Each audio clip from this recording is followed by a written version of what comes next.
నమ్మకమైన సాక్షి నీవు, భూపతుల రాజువై ఉన్నావు.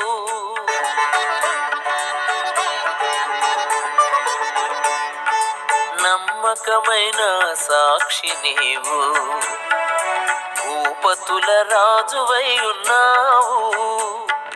మృతులలో నుండి ఆది సంభూతుడుగా, మృతులలో నుండి ఆది సంభూతుడుగా లేచిన వాడవు, లేచిన వాడవు.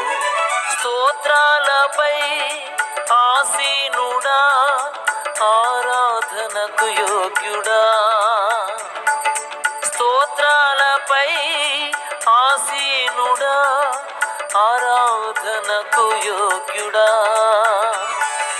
సరిపోల్చగలనా నేను యేసయ్యా?